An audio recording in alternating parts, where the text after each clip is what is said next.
June 30th, 1956.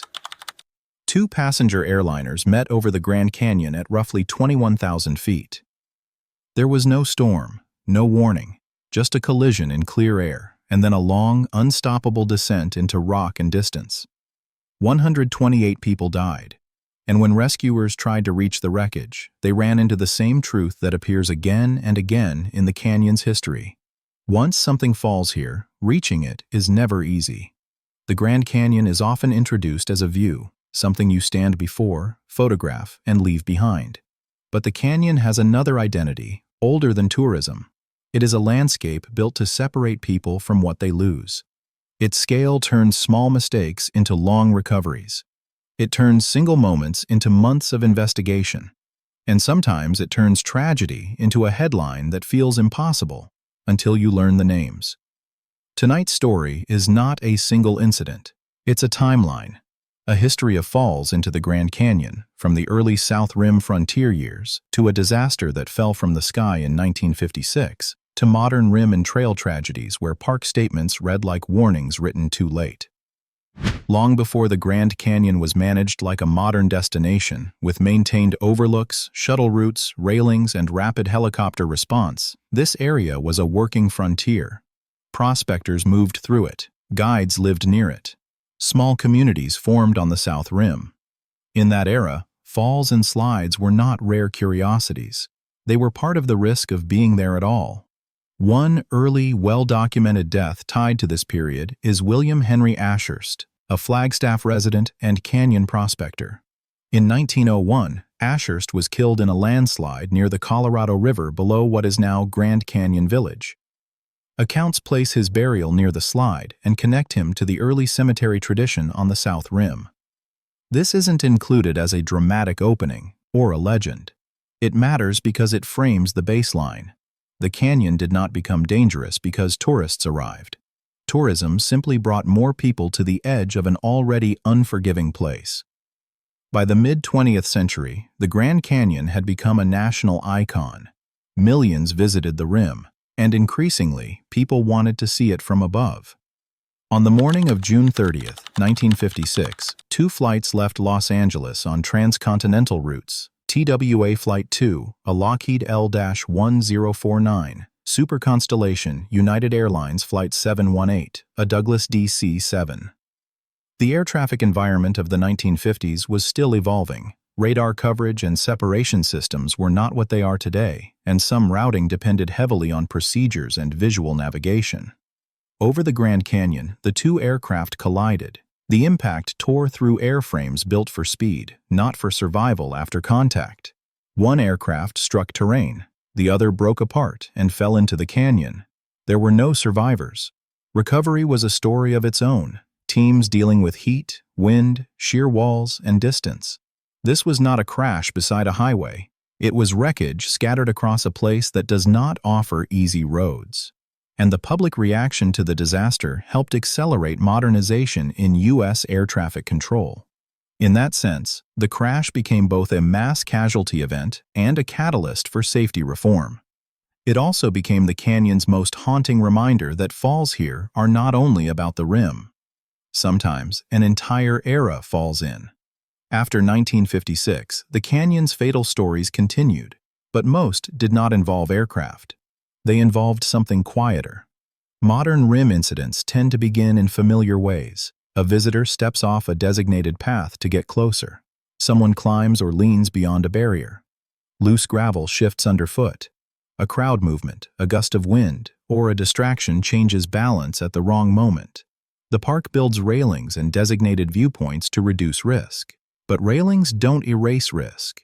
They mark the point where a small mistake becomes a fall, and a fall becomes a recovery effort in terrain that doesn't forgive shortcuts. On November 28, 1992, Greg Austin Gingrich, 38, visited the Grand Canyon with his teenage daughter. What followed has been repeated in canyon fatality summaries because it begins with something so ordinary it barely feels like danger. Accounts later reported that Gingrich climbed onto a guard wall and play-acted losing his balance, then stepped onto the canyon side onto a slope he believed was safe. He slipped. He fell approximately 400 feet and died. In the canyon's long history, this incident stands out for how little it required. No storm, no structural collapse, no technical climbing. Just one step taken under the assumption that the situation remained under control. Most canyon falls are accidental, but in rare cases, the canyon's finality has been used as a cover. On April 11, 1993, Donna Sundling died after a fall near the Horseshoe Mesa area. At first, it appeared to be another canyon tragedy.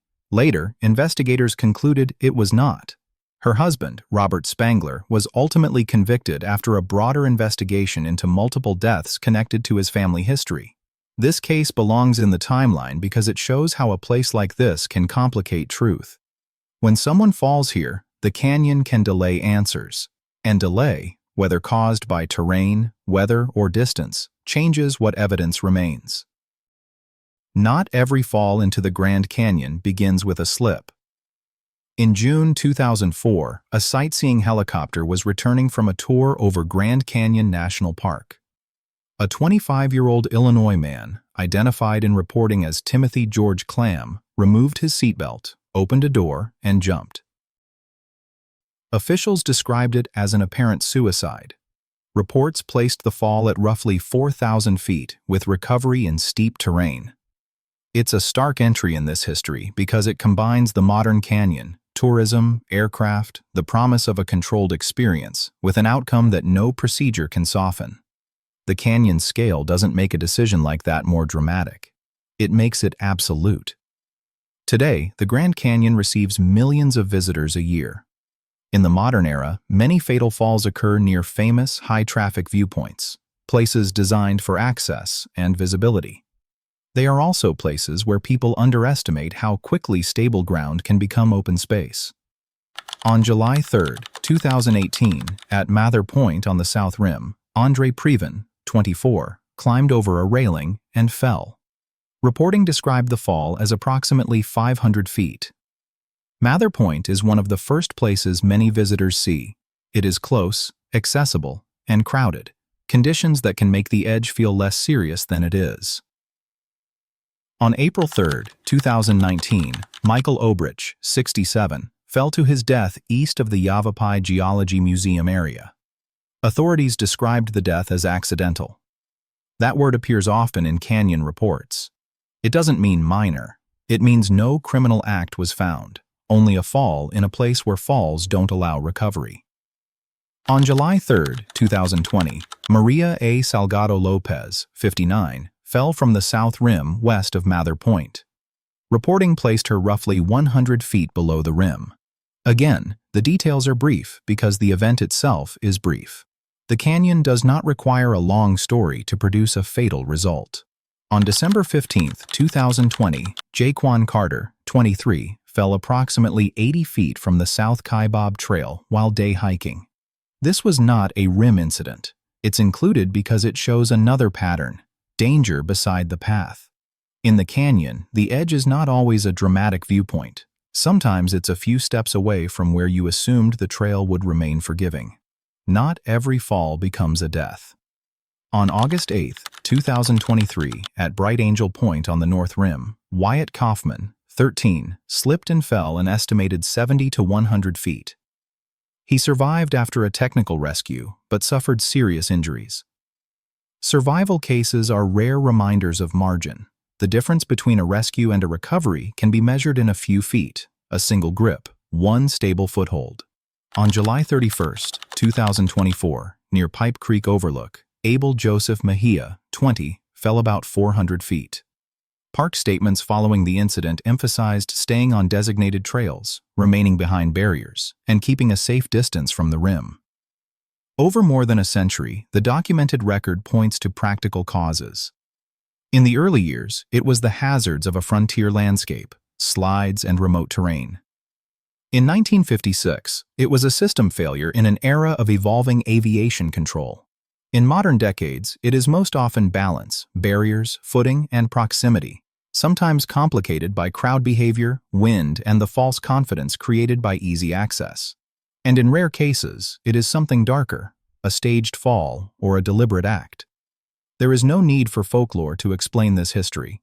The canyon is enough. The Grand Canyon is one of the most photographed landscapes on Earth.